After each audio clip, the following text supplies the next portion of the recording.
헬로픽한 6번째 팟캐스트 드디어 네. 테드 씨가 오스틴으로 오셨습니다. 그래서 마이크가 없어요. 그래서 음질이 좀 안 좋아도 양해 부탁드립니다. 네, 그래서 오스틴에 오신 만큼 아마 다음 팟캐스트나 그 이후부터는 그래도 저희가 한번 같이 만나서 네. 하는 방식으로 또 해보면 어떨까 얘기가 나왔었는데 일단 오늘은 전과 같은 방식으로 이제 진행을 하고요.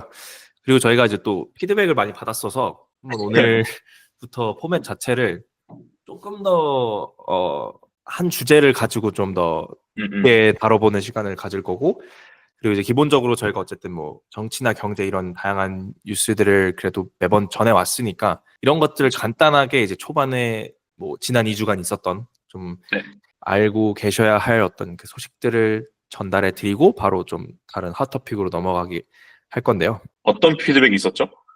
뭐 일단은 이게 뭐 팟캐스트니까 사실 이 유튜브로 저희가 올리고 있긴 해서 뭐 이거를 이제 저희 예능 보듯이 보면 사실 되게 지루하고요. 그쵸. 뭐 퇴근할 때나 출근할 때 아니면 뭐 할 거 없을 때 맞아. 가볍게 듣는 용으로 이제 생각을 했었는데 또 피드백은 뭐였냐면 이제 그렇게 가볍게 들어도 이제 졸린다라는 말이 있었어가지고 그래도 이제 한 토픽을 가지고 좀 깊게 파다 보면 그래도 이거에 대해서 좀 더 집중을 하게 하니까 맞아요. 그런 것 같아요. 왔다 갔다 하는 게 아니라 그죠. 그래서 그런 부분들도 있고 해서 그리고 또 하나가 뭐 좀 불량식품 코너를 만들어 달라. 그러니까 예를 들어서 저희가 너무 이게 뭐 이게 되게 저희가 공적으로 지금 이걸 진행을 하고 있으니까 좀 되게 딱딱하게 좀 재미없다 이런 얘기도 있었어가지고 좀 그래도 맞아. 저희 개인적인 의견들을 많이 표현할 수 있는 어떤 그런 불량식품 코너도 준비되어 있으니까 오늘은 일단 그렇게 해보도록 하겠습니다. 네.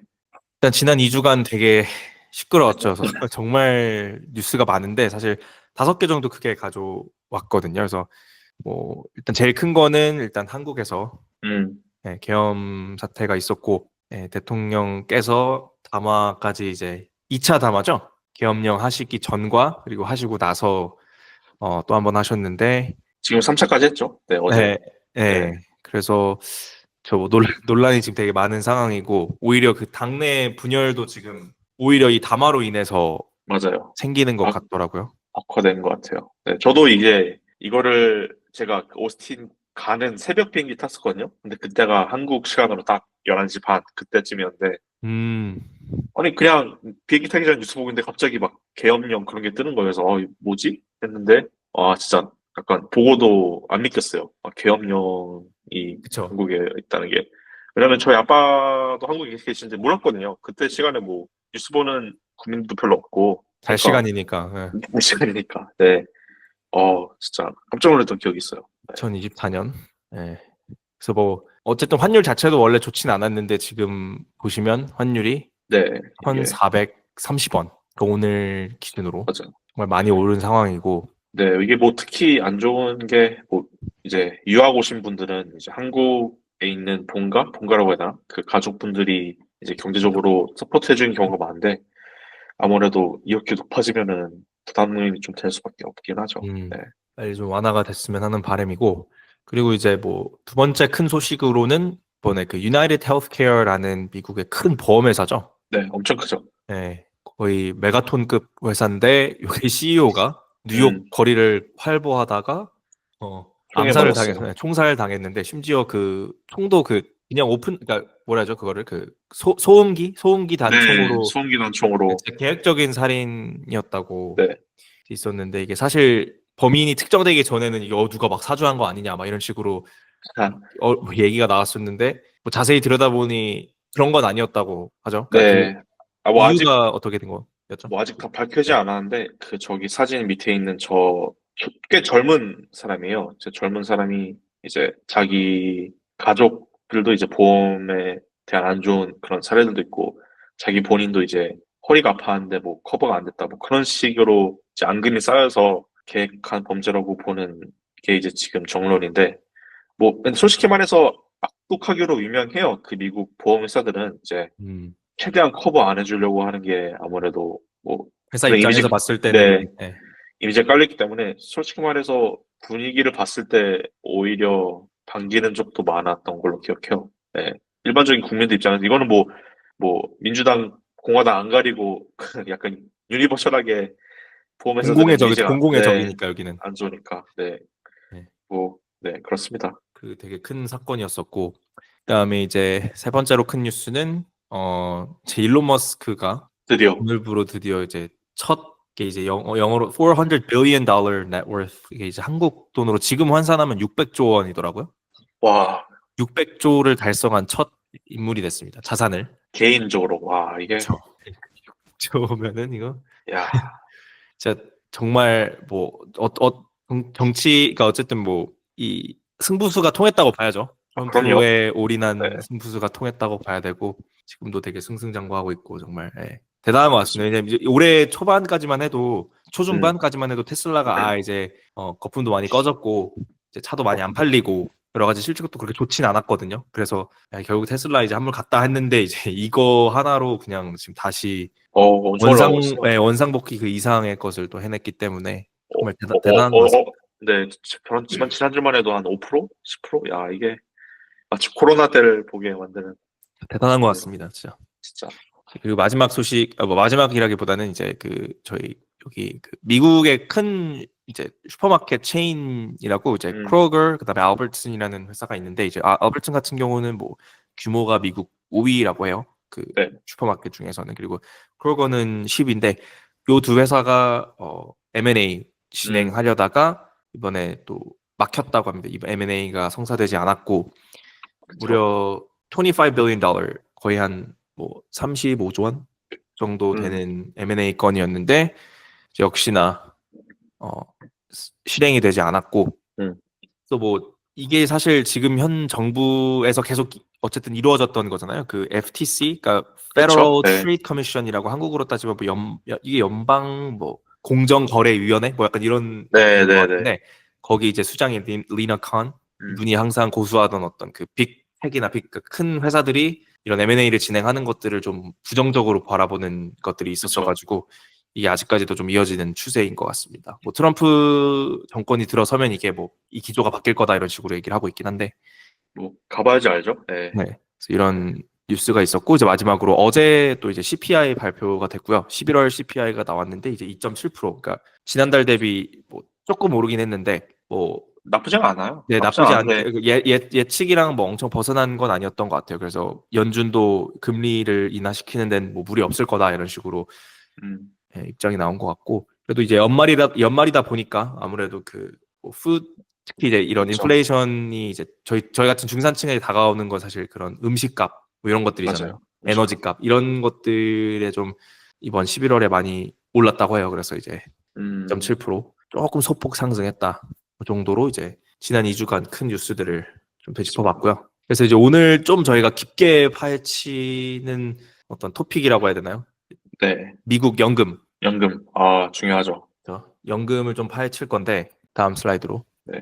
그래서 이제 미국 연금 같은 경우를 좀 이제 설명을 하기 전에, 보통 이제 음, 사실 저는 한국 연금을 정확히 어떻게 구성이 돼 있는지 잘 모르긴 하거든요. 이제 국민연금이에요. 이런 것만 좀 알고, 음, 어 이제 미국 같은 경우는 브로커리지 어카운트라고 하나요? 맞아요. 그 회사에 들어가건 아니면 회사에 들어가지 않건 이 그 연금을 이제 시작할 수 있는 어떤 그 플랫폼을 제공해 주는 회사들이 있어요. 그 뭐 대표적으로 뭐 피델리티, 뭐 찰스 네네. 촤, 모건 스탠리, 그죠?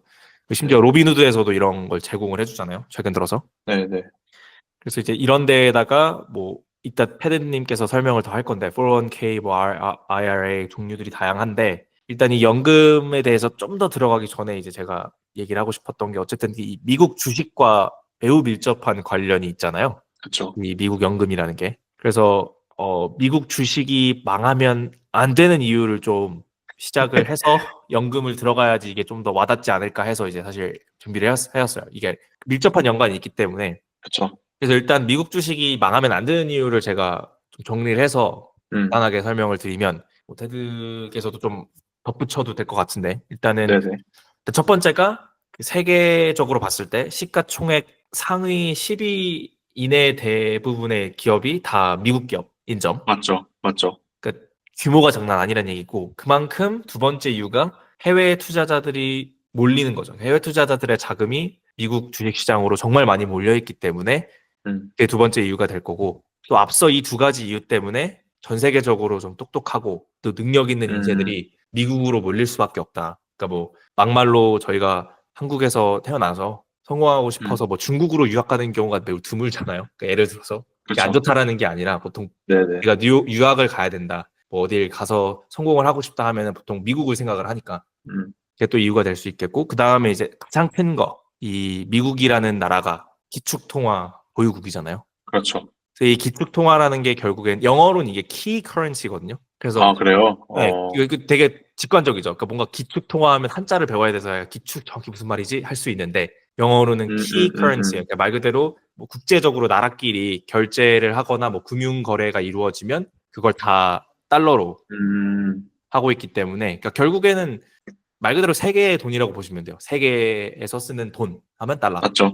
맞죠, 그래서 맞죠. 뭐 이 외에 유로, 뭐 엔, 파운드도 사용하긴 하는데 일단 요즘엔, 달러가 네, 네, 거의 다라고 보시면 되고 그래서 이런 점도 있었고 그 다음에 이제 요건 이제 좀 주식시장이랑 관련이 크게 없는 거긴 한데 아 뭐 관련이 있는 거죠. 그죠? 주식시장 네. 왜 이외에 한국을 보면은, 네, 네. 그렇죠. 그래서 외부 리스크가 없는 거. 그러니까 외부 리스크라는 음, 게 주식시장 내에 있는 것보다는 어떤 주식시장 외적인 어떤 이유에서 주식시장으로 심리가 좀 들어가는. 그러니까 예를 들어서 그쵸. 정치적 리스크, 뭐 군사적 리스크 이런 것들 있잖아요. 그러니까 예를 들어 우리나라 같은 경우는 정말 큰 리스크가 결국 아직 분단 국가라는 거, 네, 네, 휴전 상태인 거, 뭐 약간 여러 가지. 네. 그렇죠. 만약에 중국이었다 하면 어쨌든 그 정치적 리스크가 또 있는 거잖아요. 예를 들어서. 그렇죠, 그렇죠. 근데 미국은 전혀 그런 게 없다라는 거. 음, 누가 감히 미국을 그죠 건드리겠어요. 쉽지 맞아요. 않은 얘기고. 그리고 이거는 저도 항상 뭐 주식을 해야 된다. 너무 공감하는 부분이 주주 친화적인 환경. 그러니까 이게 크게 두 가지로 나뉜다고 해요. 그러니까 이게 그 배당을 많이 주는 것도 그렇고 그 자사주를 그러니까 본인 회사가 본인 주를 매입해서 없애는 거예요. 그걸 음, 소각이라고 하는데 맞아요. 일단 한국으로 좀 비교를 해보자면 한국은 배당 수익률이 평균 1%대라고 해요. 맞아요. 이게 수치적으로 나타내면은 뭐 세계 36개 주식시장에서 33위 거의 꼴찌. 음, 그죠? 그래서 이런 부분이, 그러니까 미국은 배당도 정말 잘 주고 꾸준히 월 배당도 있고요. 그죠? 그다음이 그 아까 얘기했던 자사주 매입 후 소각. 요게 이제 회사 주가가 좀 저렴하다고 회사가 판단하면 음, 본인들 주식을 사서 없애는 거예요. 그러니까 없앤다는 의미가 뭐냐면 총 주식 개수가 줄어들다 보니까 그쵸. 주식 가치가 보존되는 거죠. 시장에서 그만큼 사 들어오는 거죠. 네. 네. 그래서 좀 놀랐는데 미국 기업은 평균 이 자사주 소각 비중이 70%라고 해요. 그러니까 거의 어, 대부분의 기업들이 다 이걸 한다는 거예요. 그러니까 주식시장이 오를 수밖에 없는 거죠, 이게. 수요와 그쵸. 공급이니까, 이 원리도. 음, 음, 음, 근데 한국은 반면에 10%대라고 합니다, 이게. 그리고 대부분의 이 자사주 매입은 대한민국은 이제 임직원 보상을 위해서 하는 네. 경우가 많다고 해요. 그래서 이제 이 주주 친화적인 환경 때문에도 이 미국 음, 주식 시장이 망할 수 없다. 요게 또 한 가지. 그 다음이 이 회사들이 전체적으로 수익률을 정말 항상 높게 가져가고 있어요. 그러니까 제가 어, 봤을 때 이유가 뭐 중산층이 미국 소비자의 대부분이죠. 그 소비력이 정말 어마어마하기 때문에 맞아요. 이 회사들의 그 수익률도 이런 주식시장이 계속 우상향하는 데 있어서 좀 영향이 있지 않나. 그 음, 다음에 오늘 토픽에 가장 관련된 이 연금이라는 거예요, 연금. 그러니까 네. 이게 왜 그러냐면 미국 국민의 대부분, 거의 진짜 제가 봤을 때는 뭐 거의 99%라고 보면 될 것 같은데 이제 회사를 다니던 아니면 음, 사업을 하던 그 주식형 펀드를 통해서 연금을 보유하는 거. 음, 그렇죠? 그러니까 이 말은 뭐냐? 미국 국민들의 노후가 여기에 달려 있기 때문에 만약 미국 주식이 망한다, 미국이 망한다 하면 이 사람들의 노후는 없는 거예요. 그렇다 음, 보니까 어떻게 해서라도 우상향을 시키려는 어떤 그 명분을 가지고서 이 나라를 운영하는 거고 전체적인 이제 시장이 그렇게 또 돌아간다라고 알고 있으면 될 것 같은데, 네. 되게 신기한 게 이제 뭐 한국이나 유럽 그런 국가들은 이런 연금 같은 거를 국가적 차원에서 주잖아요. 그러니까 그 국민연금이 그러니까 한국으로 예를 들면은 국민연금을 통해서 이제 연금을 받는데 뭐 국민연금은 그 기관은 따로 이제 투자를 하더라도 이제 개인은 그냥 국민연금에다만 돈을 내는 형식인데 미국은 뭐 이게 401k가 역사적으로 저도 잘은 모르겠는데 이게 그 개인을 위한 연금 그런 제도가 아니었어요. 처음에 시작할 때. 음, 왜냐면 옛날에 미국에도 펜션 같은 게 있었고 뭐 그랬었는데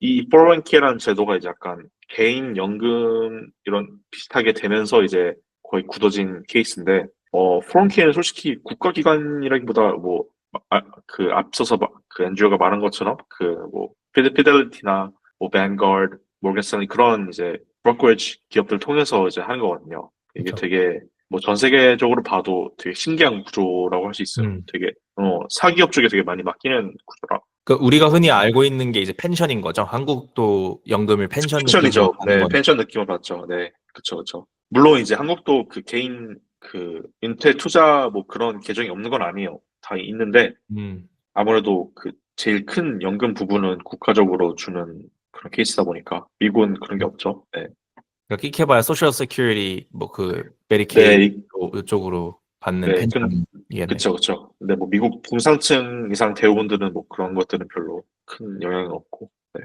주로 음. 401k 맞습니다. 네. 그러면 이 연금, 그러니까 뭐 401k에 대해서 좀 아, 자세히 들여다보면 좋을 것 같은데 맞아요. 이거 이 슬라이드는 뭐죠? 이게 이제 미국 주식이 망하면 안 되는 이유 하면서 얘기하려고 보여주려고 아하, 슬라이드에서 리만 브라더스 얘기긴 그쵸. 했는데 뭐 어쨌든 이건 얘기를 했으니 넘어가고. 네. 네, 그 연금 계좌가 이제 401k라고 그냥 뭉뚱그려서 말하는데 이 종류가 엄청 많아요. 주로 이제 크게 나누자면 이제 트레디셔널 뭐 401k 그런 게 있고 이제 Roth 401k가 있는데 이게 어떤 그 차이점이 있냐면은 뭐 쉽게 말하면은 그 트레디셔널 401k는 이제 대부분의 국민들이 해당 케이스인데 이제 은퇴할 나이가 됐을 때 지금 내 텍스 브래킷보다 그때 텍스 브래킷이 더 낮을 것 같다. 그러면은 401k가 당연히 낮고요. 왜냐면은 401k는 주로 이제 프리텍스로 하는 거기 때문에 그 빼올 때 이제 그 빼올 때 그때 그 텍스 브래킷으로 그 세금을 떼거든요. 근데 만약에 지금 제가 되게 높은 텍스 브래킷이에요. 근데 그래서 프리텍스 하고 있는데 그 만약에 나중에 더 높은 데로 가면은 오히려 세금을 더 떼는 거기 때문에 그거는 손해죠. 근데 만약에 한 65세나 70세 됐을 때 뭐 거의 인컴이 없다. 뭐 그런 식으로 가면 이제 거의 텍스를 안 떼고 이제 위드로 할 수 있기 때문에 그런 케이스에는 이게 좋고요. 아니면은 뭐 은퇴할 때쯤에는 지금보다 오히려 인컴 브래킷이 더 높을 것 같다. 그러면 이제 로스로 하는 거 맞는데 이제 로스는 음. 프리텍스 대신 애프터 텍스 달러 그러니까 다 세금 다 제하고 나서 그 돈으로 투자한 거기 때문에 현재 세금이란 얘기죠. 현재 세금, 그러니까 현재 지금의 세금을 인컴 떼고 브래킷. 그 네. 돈으로 네, 돈으로 투자하고 이제 그 나중에 뗄 때는 세금을 아예 안 걷어요. No kind of tax for withdrawals.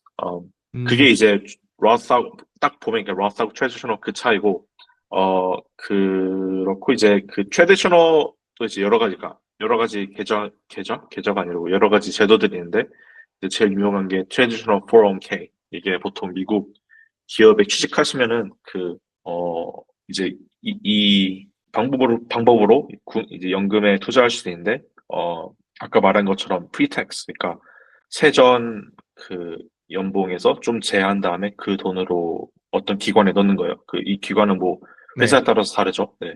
그럼 하나 어, 궁금한 게 생겼는데, 그러니까 뭐 어쨌든 조금 더 청취자들한테 음, 음, 설명을 드리자면, 그러니까 텍스 브래킷이 아까 얘기했던 결국엔 지금 그러니까 미국은 어쨌든 인컴이 음, 얼마냐에 따라서 세금 비율이 달라지니까, 음, 뭐 예를 들어서 지금보다 은퇴할 나이에 그 연봉이나 뭐 그쵸 음, 음, 수입이 음. 적을 것 같다라고 했을 때는 이게 유리하다는 거죠. 트레디셔널 401k가. 그렇죠. 그렇죠. 그러면 이게 정확히 뭐 얼마나 넣을 수 있는지, 그러니까 회사에서 그걸 정해주는 건가요? 이게 정확히 어떻게 되는 거죠? 그 individual contribution limit은 다 공통해요. 모든 국민들이 공통한데 이거는 2024년에는 23,000불까지 늘 수 있고 음, 이제 내년부터는 23,500불인가? 네, 로 늘 조금씩 수 있어요. 오르죠. 네. 네, 근데 이제 여기서 어떤 대기업들은 일종의 혜택 같은 걸로 컴퍼니 매칭을 하는데 뭐 제일 좋은 혜택들은 이제 예를 들면은 개인이 컨트리뷰트 한 거에 반만큼 회사에서 더 얹어서 넣어주는 거예요. 예를 들면 제가 음, 23,000불을 꽉 채워서 컨트리뷰트 했으면은 그거의 반이 뭐죠? 한 12,500, 12,500불을 이제 11,500, 12,500. 네, 네. 회사에서 넣어줘요. 그래서 총 이제 3만 얼마를 네, 제 계좌에 넣을 수 있는 거죠. 그게 아, 그러면 음, 그러니까 23,000이 넘어도 괜찮은 거네요. 그러니까 그건 individual contribution이니까 그 그쵸. 이상은 회사에서 내줘도 상관이 없는 그런 맞습니다. 얘기예요. 회사에서 아, 넣어주는 거는 따로 그래서 이제 그런 걸로 인재 영입을 많이 하죠. 아, 우리는 음, 매칭을 해준다. 뭐 그런 식으로. 네. 네, 뭐, 로스는 아까 말한 대로 이제 애프터 텍스로 하는 거고요. 이것도 리밋이 똑같아요. 23,000불. 근데 이제, 또 하나의 트레디션은 좋은 점이, 이게 프리텍스기 때문에 미리 이거를 떼가잖아요? 그러면은, 그, 제 인컴에서 텍스버 한 게 좀 줄어들어요. 그러니까 만약에 제가 연봉을 15만 불 받고 있으면은, 음. 23,000불 떼는 거니까 연봉 브래킷은 13만 얼마인 거죠. 네, 그만큼 뭐, 가해진다, 그러니까 네, 그 면세가 된다는 거네요, 그만큼. 그쵸, 그쵸. 네네. 음. 그게 또 하나의 장점이긴 한데, 뭐, 그게 네, 그렇습니다. 트레디셔널인 거죠. 트레디셔널, 네. 그게 트레디셔널이고, 이제 Roth 401k는 세금 다 떼고 나서 그 돈으로 넣는 거죠. 그러니까 리밋은 이거는, 똑같습니다. 네, 그러니까 뭐 쉽게 얘기하면은 러스는 지금 세금을 당장 내는 거고 맞아요. 트레디셔널은 이후에 내는 건데, 그럼 한 가지 제가 이제 궁금한 게 생겼는데, 예를 들어서 이게 네, 미국 주식이 우상향한다는 가정하잖아요. 네. 그럼 나중에 세금을 내는 건 음, 처음 제가 기여한 금액에 대한 그 세금인 건가요? 아니면은 이제 예를 들어서 뭐 지금 100불을 넣었는데 나중에 막 1000불이 됐을 수 있잖아요. 그러면 그 캐피털 게인즈에 관한 텍스를 내는 건가요? 아니요. 그게 개인스에 관한 텍스 아니고, 이제 나중에 이걸 withdraw 할 때 있잖아요. 그거를 그냥 ordinary income으로 쳐요. 왜냐면, 만약에 제가 아, 이게 쌓여서 제 401k 계좌에 뭐 예를 들면 100만 불이 있어요. 네. 그거를 이제 뭐 매달 뺄 때. 당연히 매달 뺄 수도 있고 아니면 한꺼번에 뺄 수도 있죠. 근데 그쵸. 그거를 이제 그냥 그 해 연봉 기념으로 치는 거예요. 그래서 이해했습니다. 네네 네. 그래서 이제 그 연봉에 대한 브래킷으로 이제 하는 거죠. 음, 뭐 한 달에 10,000불 빼면은 그 10,000불 브래킷으로 텍스를 떼는 거고 20,000불 빼가면 20,000불 브래킷 텍스 떼가는 거고. 근데 이제 로스는 만약에 오, 100만 불이 있어요. 근데 그 한꺼번에 다 빼버려도 이제 그냥 세금 되는 거죠. 없이. 없이. 그럼 대신 어떻게 이제 보면, 예, 예, 말씀하세요. 냈으니까 세금 미리 낸 거니까. 네. 그쵸. 근데 어떻게 보면 이게 그러니까 불어날 거라는 가정을 하면 러스가 어떻게 보면은 덜 낼 수도 있겠네요. 그러니까 뭐 물론 트레디셔널도 이점이 있겠지만 어쨌든 둘 그렇죠. 다 돈은 늘어날 거 아니에요. 그러니까 내가 100불을 넣어도 음, 러스는 100불에 대한 세금만 내는 건데 음. 트레디셔널은 일단 100불에 대한 세금 감면은 지금 받고 나중에 이게 뭐 10,000불로 불었어. 그럼 그 10,000불을 빼서 쓸 때 세금을 낸다는 얘기니까. 여러 가지 그게 있죠. 어, 근데 아무래도 트레디셔널은 프리텍스기도 하고, 대부분의 국민들이 이제, 안 그래도 요즘에 경기 상황도 안 좋은데, 생활비로 많이 나가지. 그거를 이제, 그 중에 일부분을 빼서 러스에 해서 23,000불 리밋을 찍기는 솔직히 어렵거든요. 그쵸. 예. 네, 어렵기도 하고, 뭐, 그러니까 일반 중산층한테는 딱히 로드가 그렇게 큰 게 없는 게 뭐, 만약에 막 부동산이나 그런 추가 수입이 없는다고 쳤으면은, 음. 그냥 월에서 딱 자기가 필요한 만큼 빼서 하는 게 전혀 문제가 될 게 없거든요.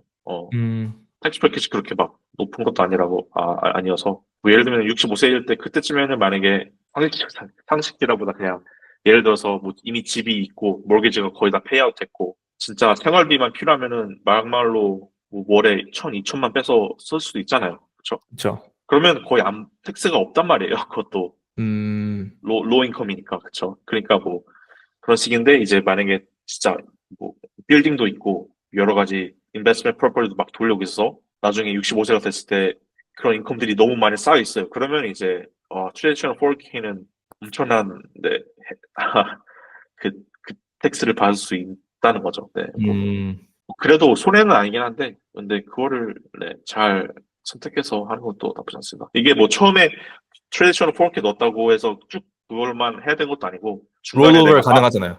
롤업 옮기는 거. 가능합니다. 네. 네네. 그 가능하기 때문에 만약에 내가 이거는 이제 로스가 낫겠는데 하면은 그때 롤오버 해도 충분히 문제 없습니다. 좀 궁금한 게 또 하나 제가 자꾸 궁금한 게 생기는데, 네네 왜냐하면 분명 네네네. 듣는 사람들도 이게 그 롤오버를 중간에 하잖아요. 그럼 이제 음, 401k 음, 같은 경우는 세금을 나중에 내는 거니까 일단 안 낸 상태인데, 음, 롤오버를 하는 경우에는 예를 들어서 제가 로스로 롤오버를 했다고 가정하면 네. 그 롤오버 하는 시점에서 제가 세금을 내야 되는 건가요? 어, 좋은 질문인데요. 아마 그러니까 지금 그러니까 확실한 정보긴 한데 지금 제가 찾아봤거든요. 네. 트레디셔널에서 로스로 컨버트 하면은 컨버트 하는 양이 그 해 인컴으로 추가가 돼요. 그러니까 그만큼 세금을 더 내는 거네. 그래서 만약에 제가 10만 불이 있었는데 그거를 내가 로스로 트랜스퍼 하면은 이제 제 인컴 플러스 10만 불이 그 해 텍스 리포트에 가는 거죠. 그러면 그만큼 음, 텍스를 더 내야 되고. 네. 그런 식으로 한 거죠. 이해했습니다. 네네. 말이 안 돼. 왜냐면 그거 생각 안 된다는 게 말이 안 돼. 그럼 다 롤오버 하지, 그럼.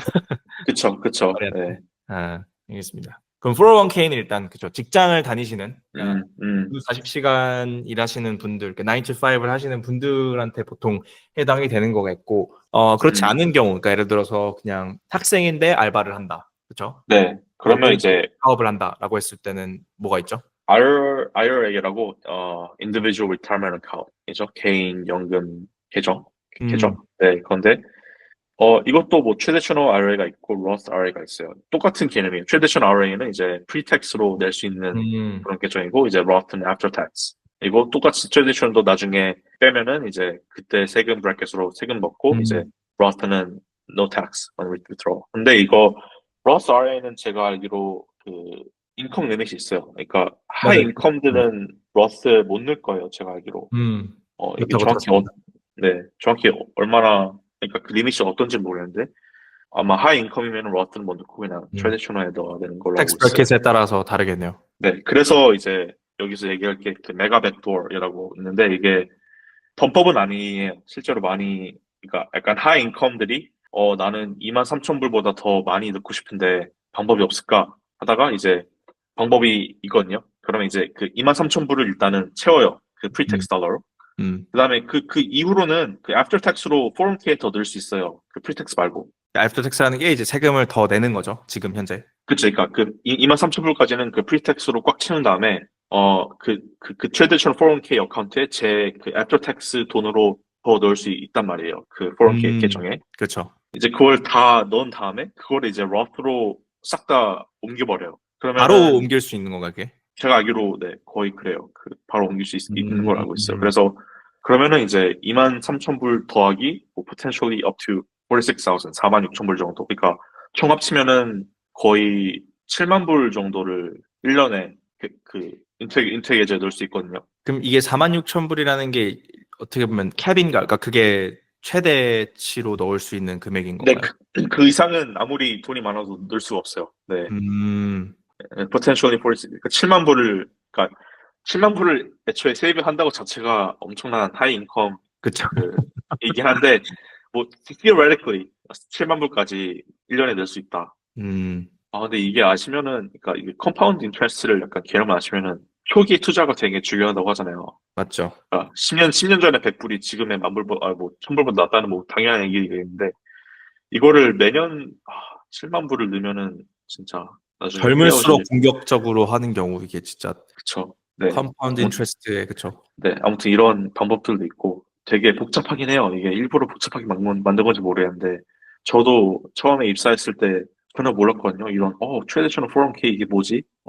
막 IRA 이건 또 뭐지? 이름들이 너무 직관적이지 않아서 이게 처음 네, 하시는 분들은 너무 헷갈릴 것 같거든요. 그러니까 뭐 쉽게 좀 정리를 하면 회사를 다닌다 하면 이제 음, 401k라고 생각을 하면 되고 그쵸. 그렇지 않다라고 하면 IRA 크게 나눴을 때 그러니까 뭐 물론 맞아요. 공무원이나 아니면 뭐 그런 음, 음, non-profit이나 학교 그러니까 공립학교에서 일하는 경우 아니면 뭐 religious 음, organization도 되겠고 그런 음, 것도 왜 음. 있잖아요. 그러니까 뭐 403B, 뭐 457B 뭐 이런 네, 식으로 네, 있는데 그걸 다 떠나서 그거는 뭐 다 똑같다고 보시면 되고 그냥 이름 맞아요. 차이거든요. 이름만 그래서 다르죠? 네. 회사에 취직이 돼 있느냐 안 돼 있느냐 그 차이인 음, 것 같고 그 다음에 이제 거기서 하나 더 생각해야 될 게 이게 pre-tax냐 그러니까 지금 세금을 아니 나중에 세금을 낼 거냐 아니면 after tax 그러니까 지금 세금을 낼 거냐 맞아요. 영어가 좀 중요한. 웃기긴 해요. 그러니까 pre-tax, after-tax 하면 한국말로 뭔가 텍스를 그러니까 아, 전에 낸다 이렇게 생각할 수 있는데 아, 그게 아. 아니라 세전세우 딱 그 차이에요. 그렇게 되는 거죠. 네. 그래서 네, traditional 같은 경우는 나중에 세금을 내는 거고 음, Roth 같은 경우는 Roth, right? Roth 음, 같은 음, 경우는 지금 내는 그렇게 음. 차이로 이제 생각을 하시면 될 것 같습니다. 그리고 이제 그 401k 계좌에 들어가시면 이제 그 브로커리지 계좌가 주어져요. 그러면은 음, 그 안에서도 어떤 식으로 이 돈을 키울 수 있을지 선택할 수 있어요. 그러니까 플랜을 세울 수 있는 거죠. 그러니까 어떤 종목 네네네 하는지에 따라서. 뭐약싹 다 S&P 500 인덱스에 넣고 싶다라면 당연히 할 수 있고요. 음, 보통은 이제 그 얼마나 공격적이냐에 따라서 다른데 그렇죠. 한 8, 90%는 스탁에 넣고 한 10%는 뭐 보안 그런 쪽에 넣는 음, 이게 약간 더 공격적인 거고 조금 더 안전하게 하고 싶다. 그 약간 보안 비중을 늘릴 수 있는 거고 약간 그런 식으로 조정할 수 있어요. 그렇죠. 언제든지. 네. 그래서 뭐 얘기를 하려고 했던 게 보통 이런 그 연금 계좌죠. 여기서 종목을 고를 땐 보통 ETF, 그러니까 한국말로 하면 상장 지수 펀드, 그러니까 Exchange Traded Fund인데 말 그대로 그 특정 지수를 좀 추종하는 이 인덱스 펀드, 그러니까 ETF를 거래소에 이제 상장시켜서 마치 주식처럼 거래할 수 있도록 만드는 펀드죠. 맞아요. 그래서 이 펀드를 고르실 때 아까 뭐 테드가 말씀하신 공격적으로 투자할지 아니면 방어적으로 할지 이거의 차이일 것 이게 두 가지로 좀 나눌 수 있을 것 같은데 결국 뭐 쉽게 얘기하면 젊을수록 공격적이게 할 수 있고 나이가 좀 그쵸. 있다, 내 은퇴할 날이 얼마 남지 않았다 하면 좀 방어적으로 갈 수 있죠. 왜냐하면 물론 우리가 우상향한다고 하지만 미국 주식이 뭐 그쵸. 진짜 네. 언제 갑자기 리만 사태처럼 아니 버블닷컴 버블 그치 닷컴 네. 버블 그때처럼 뭐 갑자기 2, 30% 빠질 수도 있는데 이게 만약에 내 은퇴 적기랑 겹치면 큰일 나죠. 네. 큰일 나잖아요. 그래서 뭐 젊을수록 공격적이게 하는 거, 그리고 나이가 있을수록 방어적으로 하는 거. 자, 그럼 이거를 이제 어떻게 따지냐? 뭐 결국엔 제가 봤을 땐 그 ETF가 투자하는 회사의 리스트, 그러니까 그 홀딩스를 보면 될 것 같거든요. 네. 네. 그래서 이게 배당에 중점을 둔 뭐 ETF인지 아니면 뭐 government bond 아까처럼 채권에 좀 치중을 한 것인지 아니면 좀 더 성장에 중점을 둔 것인지, 그러니까 뭐 S&P, 그다음에 나스닥이나 아니면 좀 더 growth stock에 중점을 둔 것인지에 따라서 이게 좀 더 뭐 high risk, high return 그쵸. 아니면 뭐 low risk, low return 이런 식으로 이제 조절을 할 수 있다는 거 생각을 해보시면 될 것 같고 이제 여기서 조금 유의해야 될 게 이제 expense ratio라고 이제 어쨌든 이게 관리가 되는 펀드이기 때문에 누군가가 관리를 해주는 거예요 이걸 포트폴리오를 그렇죠? 맞아요. 그래서 돈 이 내야죠. 네. expense ratio라는 게 있는데 저도 이 개념을 정확히는 몰랐어요. 아니 뭐 어느 정도 내는 건가 보다라고 했는데 이게 말 그대로 그냥 그 펀드를 매니지하는 어떤 비용이라고 보시면 돼요. 그래서 이게 뭐 천차만별이긴 해요. 이게 0.05, 뭐 0.5, 뭐 높으면 0.75도 있는데 그래서 이제 예시를 들면 이게 어느 정도로 그러니까 제가 봤을 때 와닿아야 될 것 같아서 그러니까 만약에 내가 100불이라는 돈을 투자를 했어요. 그러면은 이걸 연간 7% 수익률을 받는다고 가정하면 이 10년 뒤에 이게 197불이 나오거든요. 네. 근데 여기서 1% expense ratio, 그러니까 이 펀드 매니지 하는데 돈을 내가 내야 된다 했을 때는 이 197불이 179불이 돼요. 그러네요. 그러니까 이 부분을 좀 고려를 하면서 내가 그만큼 actively managed 펀드일수록 이 expense ratio가 높을 거거든요. 그쵸. 네, 그래서 그런 거 expense ratio 잘 보시면서 선택을 하시는 것도 좀 좋은 방법일 것 같아요. 왜냐면 그걸 생각 안 하고 그냥 막 아무거나 집어넣으면 나중에 이 fee가 불어나니까 맞아요. 생각보다 크다는 점, 그렇죠? 유의하시면 될 것 같고, 뭐 여기서 더 얘기할 아, 부분이 있었나요? 네. 약간 이거는 전통적으로 은퇴계좌 아니고 HSA라고 Health Savings Account가 있거든요. 근데 이제 미국은 뭐, 그러니까 그 보험을 들 때, 디덕터블이 되게 낮은 좋은 보험을 지금 들 수 있어요. 그 디덕터블이 뭐냐면 이제, 제가 제 돈으로 내는 그 리밋이죠. 만약에 디덕터블이 500이면은 그 500불까지는 제 돈으로 내는데 그 이상은 보험에서 커버해주는 그런 플랜이고, 이제 아니면 하이 디덕터블인데 HSA를 투자할 수 있는 그런 플랜이 있어요. 그러면 이제 디덕터블은 뭐 예를 들면 5,000불까지 할 수 있죠. 5,000불까지는 내 돈을 내야 되는데 대신 HSA에 돈을 넣을 수 있고 HSA 컨트리뷰션 리밋이 아마 1년에 7,000불인가 8,000불인가 될 거예요. 그게 이제 어떤 계좌면은 그 메디컬 용도로는 텍스 프리로 쓸 수 있는 계정이에요. 만약에 제가 오, 수술을 한다거나 아니면 뭐 약을 사야 돼. 약간 아마존 들어가 보시면은 밑에 HSA eligible 그런 게 뜨는데 그런 품목들은 HSA 그 카드로 긁으면은 텍스 없이 그냥 쓸 수 있는 거거든요. 근데 이제 뭐 젊은 사람들은 주로 이제 하이 디덕터블 HSA 많이 하는 게 이게 HSA도 그 65세 전까지는 그 이런 의료 목적으로 써야 되는데 그 이후로는 그냥 일반 연금 계좌처럼 돼버려요. 그래서 그냥 그때는 뭐 메디코 그런 거 상관없이 그냥 위스드로 할 수 있기 때문에 이것도 일종의 연금 계좌라고 할 수 있긴 하죠. 네, 저 HS도 많이 들어보긴 했었는데 그것도 좋은 또 하나의 그렇습니다. 네, 뭐 특히 미국은 이제 의료 비용이 진짜 맞아요. 어마어마하잖아요 나중에 진짜 보험이 필수예요. 네, 말도 안 되는 어쨌든 네.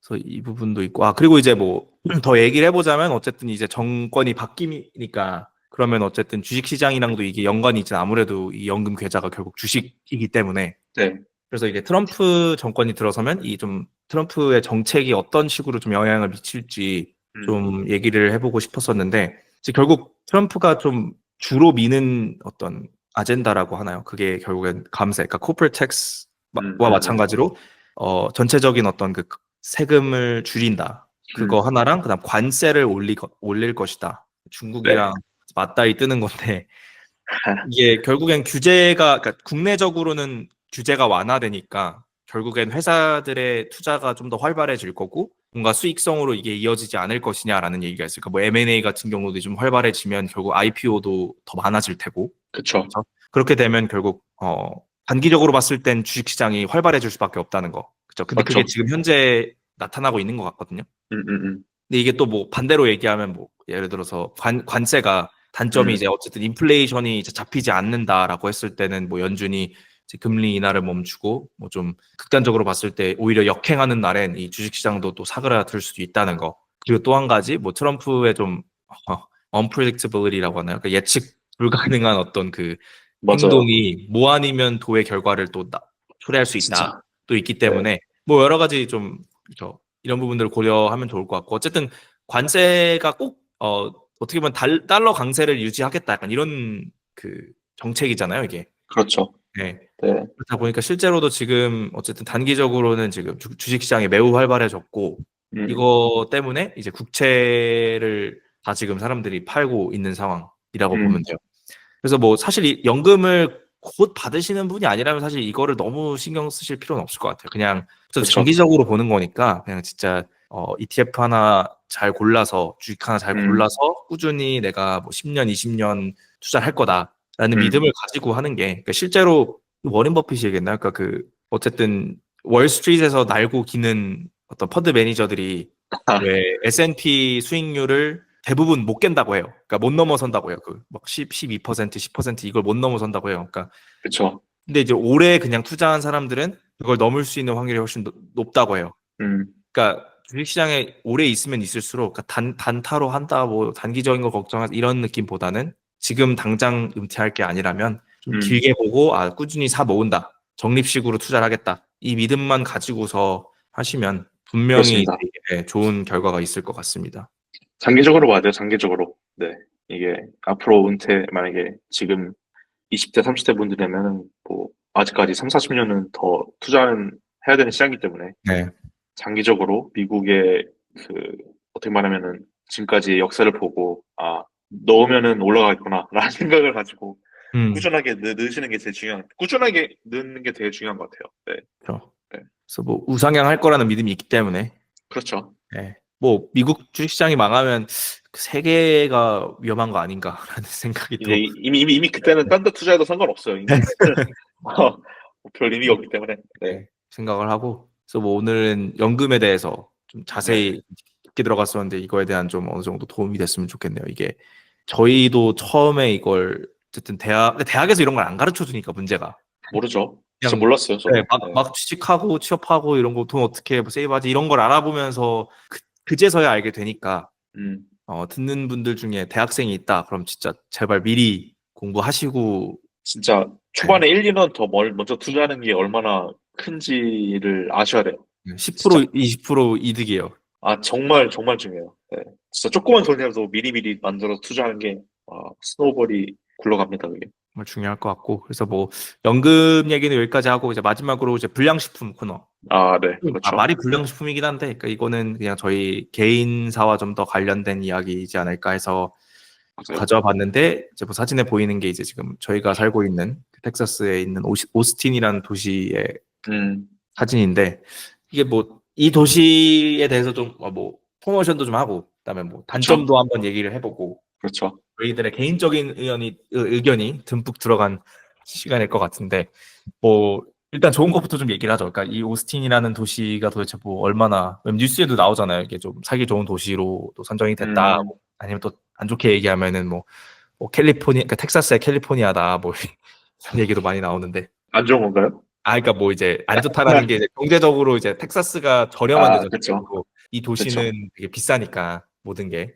맞아요. 그래서 뭐 그런 얘기를 좀 하자면 자, 뭐 환경부터 얘기를 해볼까요? 일단은 뭐 테드는 한국에서 바로 오스틴으로 왔잖아요, 예전에. 그죠? 바로 왔죠. 이제 뭐 저 같은 경우는 바로 오스틴에 오진 않았고 대학을 오스틴으로 왔기 때문에 다른 텍사스 도시에서도 살아봤는데 뭐 음, 저희가 달라스나 그 유명한 도시죠. 달라스나 휴스턴, 휴스턴, 네. 샌안토니오 이런 데를 다 가봤는데 확실히 오스틴이 텍사스 같진 않아요. 느낌이 환경적으로 달라요. 뭔가 푸릇푸릇하고 그러니까 산도 있고 강도 있고 이게 또 도시랑 맞아요. 같이 공존하는 약간 이런 좀 뭐랄까 덜 좀 그러니까 왜 휴스턴이나 달라스 가면 조금 약간 되게 그레이하다 그러잖아요 맞아요. 영어로 저희가 맞아요. 그러니까 와 이게 칙칙하고 세멘트만 있고 빌딩만 있고 뭔가 음. 딱히 근데 이제 오스틴은 좀 자연이랑 같이 좀 잘 어우러지는 도시가 아닌가 그쵸.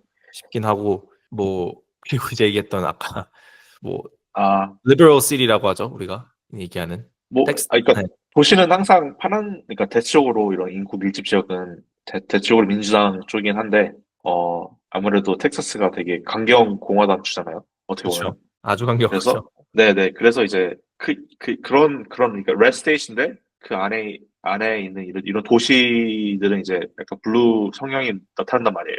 음, 왜냐면은 문화적으로 봤을 때도 텍사스 되게 컨서베티브하고 막 교회 많이 갈 것 같고 막 그런데 실제로 오스틴은 뭐 교회는 많이 가긴 하는데 되게 오픈돼 있어요, 문화가. 진짜 음, 캘리포니아랑 거의 다르지 않을 정도로 문화적으로는 되게 오픈돼 있고 티 문화라고 하나요? 그런 문화가 좀 깊게 뿌리 잡고 있는 것 같긴 해요, 오스틴에. 음. 옛날에 모토가 뭐 지금도 모토인지 모르겠는데 Keep Austin Weird가 모토였거든요. 그래서 약간 독특하게 좀 그런 도시가 어, 그런 독특함에 자부심을 느끼는 사람들이 이제 오스틴 주민들이기 때문에 오히려 그런 문화가 형성될 수 있다. 음. 음, 그래서 뭐 그런 거 덕분에 뭐 할 게 사실 다른 도시들보다 많아요. 생각보다 액티브하게 할 수 있는 게 일단은 뭐 레이크 음. 트래비스 그죠? 아, 네네.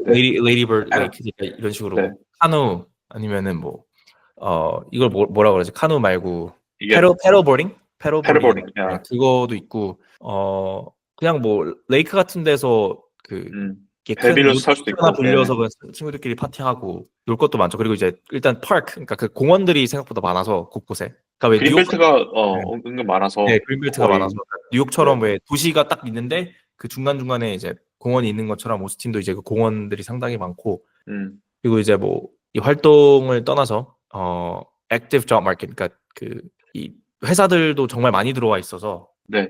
기존에 들어있던 회사도 있고, 최근에 이제 코로나 기점으로 해서 더더욱 많이 투자를 하는 회사들이 많고 있는데, 네, 뭐, 일단 제일 유명한 건 기존에 있던 기업들은 뭐, 유명하죠. 그 UT 오스틴 기숙사에서 시작한 그 델, 음, 본사가 오스틴에 있고, 뭐, 삼성도 여기 당연히 있고요. 많이 들어보셨을 텐데, 삼성도 있고, 뭐, 테크 기업들, 구글, 아마존, 페이스북, 오라클, 뭐, 오라클은 심지어 본사를 이전했죠. 다 여기 있고요. 뭐, 네, 투자를 엄청 많이 테슬라도 하고 있습니다. 네, 테슬라도 본사. 유명하죠. 네, 여기 그 공항 쪽으로 가다 보면은 거기 팩토리가 아주 크게 하나 있죠. 네. 그래서 이게 그 하나 펀 팩트긴 한데 이건 뭐 오스틴만을 한 얘기는 아니긴 한데 어쨌든 영향이 좀 있을 것 같아서 그 음, 텍사스를 만약에 이제 나라라고 가정을 하면 아, 전 세계 그 경제 규모 8위라고 해요. 그러니까 당연하죠. 캐나다보다도 높다고 들어요. 캐나다, 이탈리아, 뭐 멕시코보다 애초, 높다. 뭐 그렇게 그러니까 그렇게 들었는데 애초에 테슬라, 오라클 그런 시총만 타줘도 어마어마한 기업들도 있고, 그러니까 그래서 뭐 이 포춘 500 회사 개수도 텍사스가 가장 많대요, 미국에서. 캘리포니아보다도 많대요, 오히려. 아, 아무래도 55개였나? 네. 기름이 나서, 네, 그래서 그러니까 이게 적절하게 뭔가 그 음, 리버럴함과 컨서베티브함이 잘 섞여 있는 주지 않나 또 싶기도 하고 물론 뭐 되게 맞아요. 컨서베티브한 스테이지라고 하긴 하지만 이런 그 리버럴한 시티도 많기 때문에 네, 특히 오스틴이 더 그런 거고 네, 뭐 그런 점도 있겠고 장점이 또 뭐 이거는 뭐 조금 나뉠 수 있을 것 같긴 한데 푸드씬 그러니까 음식이 독특하긴 하죠. 이게 뭐 사실 텍사스 음식이 뭐다라고 하는 거 사실 사람들이 일반적으로 생각했을 때는 뭐 바베큐 정도? 바비큐, 바베큐 네. 정도일 것 같은데 이제 근데 텍사스 네네 유명하긴 해요, 바비큐가. 그 옛날에 아 유명한 그 유명하죠.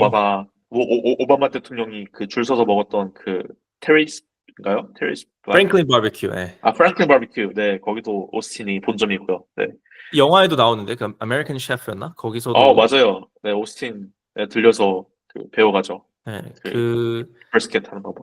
네. 그래서 뭐 최근에 그 미슐랭 스타를 받은 식당들이 음, 오스틴에 꽤 생겼더라고요. 바베큐집 진짜요? 네, 바베큐집도 3개인가 받았고 근데 뭐 프랭클린은 아니긴 한데 와우. 그 원래 없었죠. 아예 없었는데 이제 아예 없었죠. 오스틴에도 좀 생겼었고 뭐 또 저희 주변에는 또 뭐 약간 에이전 푸드는 좀 아쉽다. 왜냐면 자, 어텐틱한 아, 찐 아시안 푸드는 뭔가 막 다른 도시 휴스턴이나 뭐 달라스에 좀 있지 않느냐. 왜냐면 이제 오스틴 같은 경우는 그런 것들을 이제 가져와가지고 약간 좀 퓨전식으로 뭔가 네, 네. 여기 뭐라 그래야 되지? 좀 만의 좀 특색 있게 음, 음, 좀 만들려는 그런 것들이 있어서 뭐 호불호가 좀 갈리는 편이긴 한데 음, 그래도 좀 외식을 하는 또 재미도 또 있다는 점도 있을 것 같고. 맞아요. 예. 맞아요. 그 다음이 이제 뭐 아트. 근데 이게 아트씬.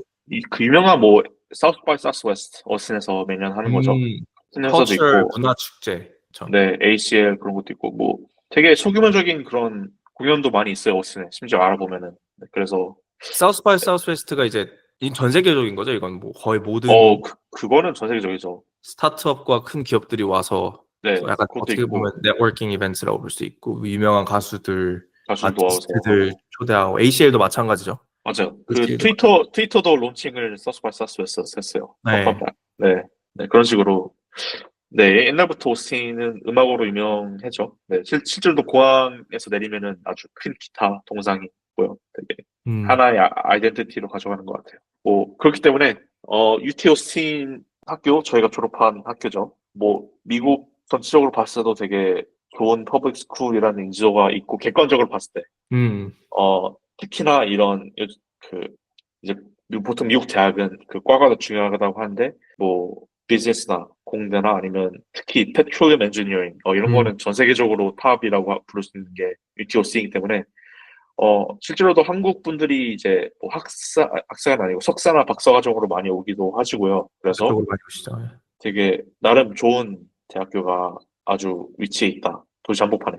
음. 음, 그러니까 이게 되게 잘 이루어져 있어요. 그러니까 그러니까 어쨌든 이 좋은 어떤 취업 음. 시장의 공급이잖아요. 그러니까 야, 뭐 공급이라고 해야 되나? 어쨌든 이 그쵸. 인재들을 공급할 수 있는 이 큰 이게 허브가 있고 또 취업 시장도 워낙 잘 돼 있기 음, 때문에 이 선순환이 이게 계속 맞아요. 이어지는. 누가 말인지 모르겠는데, 그, 진짜, 이런 허브에는 진짜 그, 랜드마크 유니버시티가 다 있다. 뭐, 예를 들면은, 샌프란 쪽에는 뭐, 당연히, 퍼그램이 버클리, 얘기했던 것 같은데 이거. 네네. YC 버클리 스탠퍼드가 창립자. 있고, 오스틴에는 UT가 있고, 뭐, 뉴욕은 당연히 그쪽 많죠. 시애틀에는 그 유떡도 유명하긴 하죠. 그 유니버시티 워싱턴 거기도 있고. 네. 그래서 이제 이런 선수전이 가능하다. 인재가 많이 배출되고 그만큼 이 로컬에서 채용하는 이런 기업도 많아지고 뭐, 네. 그만큼 도시가 성장하고 있다.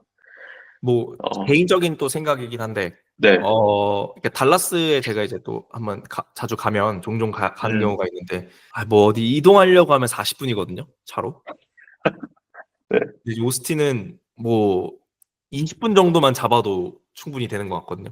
그러니까 어쨌든 웬만한 데로 미국은 가죠. 네. 대중교통이 이게 솔직히 뉴욕 말고는 없어요? 없다고 봐야 돼요. 없다고 봐야 되니까. 근데 이제 도시 자체가 대도시 느낌인데 또 뭐 그렇게 도시는 달라스나 아니에요. 휴스턴처럼 막 40분씩 걸리는 거리를 없어요. 자주 갈 네. 일이 거의 없으니까 네, 그게 좀 장점인 것 같아요. 그러니까 뭐 좀 시간적으로 음. 많이 세이브가 되는 것 같고. 맞아요. 저는 개인적으로, 그러니까 뭐 이게 취향 차이인데 되게 뉴욕 같은 그런 막 백패키 들어서고 이제 여러 가지 이런 플레이스들을 걸어서 갈 수 있는 뭐 그런 동네들 좋아하시는 분들이 있고 음, 뭐 그런 도시가 약간 뉴욕이나 샌프란 그 정도겠죠.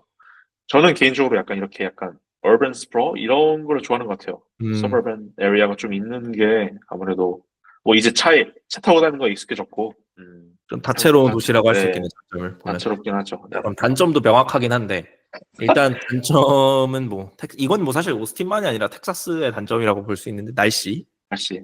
중간이 없죠. 지금 추워요. 좀 춥거든요. 이게, 실제로 캘리보보다 더 추운데 이게 뭐 한 1년 12개월에 한 8개월은 덥다가 한 100도, 90도. 네, 뭐 갑자기 이제 이게 뭐 가을이 온다, 봄이 온다 이런 느낌이 있어야 되는데 그냥 바로 겨울.